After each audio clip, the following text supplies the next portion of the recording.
Lalabs, nandito tayo sa mapagpalang araw sa inyong lahat. Nandito tayo sa avocado farm.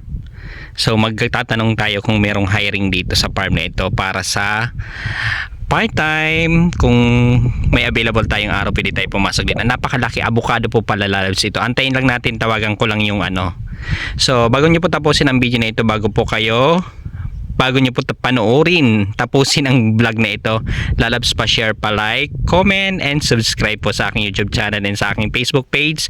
Papalo na rin po. Thank you. Lalabs, nandito na nga tayo, pinapasok na nga tayo dito sa sa avocado.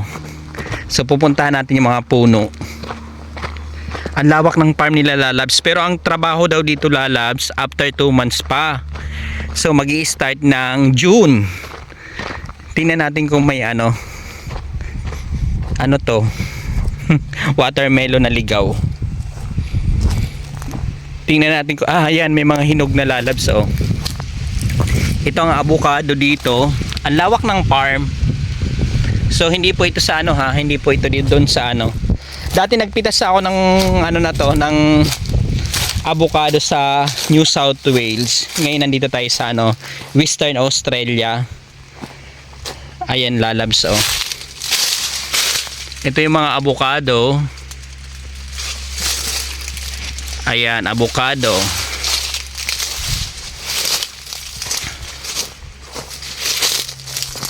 Avocado, medyo siya. Ang kailangan daw dito, ang tao daw dito na pinapadala pag nag-harvest ay 20 people. So hanggang po sa lupa, hanggang dyan. Ayan, avocado. Avocado. So ang lawak nito hanggang doon sa dulo. Ayoko nang pumunta doon dahil mag-isa lang tayo. Tsaka ayan, pinayagan tayo na andyan yung opisina sa harap. Ang daming avocado, lalabs, kasi for sure avocado yung puno. So andyan yun din ang ganda ng view dito. Tsaka ang pinakamaganda pala dito, andito ng accommodation, alam nyo ba? Ayan yung accommodation, mura lang ang accommodation dito. Isang room $80. So kung dalawa kayo, $40 lang isa. Kasama na yung bills. Kasama na yung kuryente, yung tubig, yung wifi. Andiyan po yung shed kung saan dyan po dinadalang avocado na pitas at nire-repack. Ayan, ang ganda ng tanawin. Tsaka ang sarap. Parang na-miss ko to. Na-miss ko yung pagpitas ng ganito. Tsaka siya, hindi siya masyado mataas. Unlike dun sa pinitasan namin nun, pero kayang-kaya ko yan akyatin. Tayo pa ba? Taga Bicol tayo. Shout out pala everyone sa lahat ng nanood, sa mama ko, sa mga kapatid ko, sa lahat, sa family ko dyan sa Antipolo. Shout out sa inyong lahat. At salamat sa patuloy na pagsuporta. Lalabs, bago nyo po tapusin ang video na ito, please pa-like, comment, share, and subscribe. And pa-follow din po sa aking Facebook. Ayan, and then pa-share na po. Papasok tayo sa loob, lalabs. Ayan po yung avocado. Ayan, ang daming bunga. Ayan, binigay na sa akin yung contact number ng binigay na sa akin ang contact number ng pwede kausapin para makapasok tayo sa trabaho na ito. So napakadali lang. Kung nandito ka sa Australia, napakadali lang talaga makahanap ng trabaho, lalo sa farm. Ikot-ikot ka lang, huwag kang mahihiya. And of course, kailangan natin ng working permit para may karapatan tayo magtrabaho.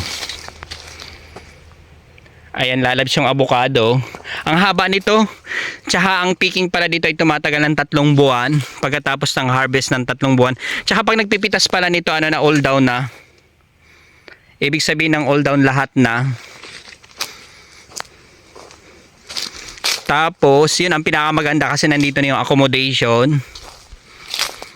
Sa farm na ito, mas mura pa. Unlike dun sa mga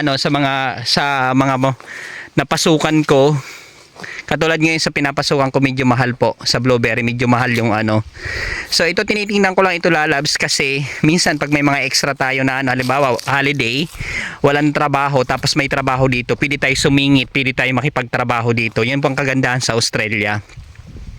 Kasi talagang normally sa trabaho ko, pag holiday ay walang pasok, kaya hanap tayo ng extra. Sayang din ang araw, kisa tumambay ka, humiga-higa ka sa bahay, sa kwarto mo, sa ano, kung wala ka naman masyadong gagawin, hindi hanap ka ng part-time para hindi nasasayang yung oras. Ayun, ang lawak lalab sa likod dito. Ayun, sa kabila pa pala, after nitong shed. Ayun o. Ayun.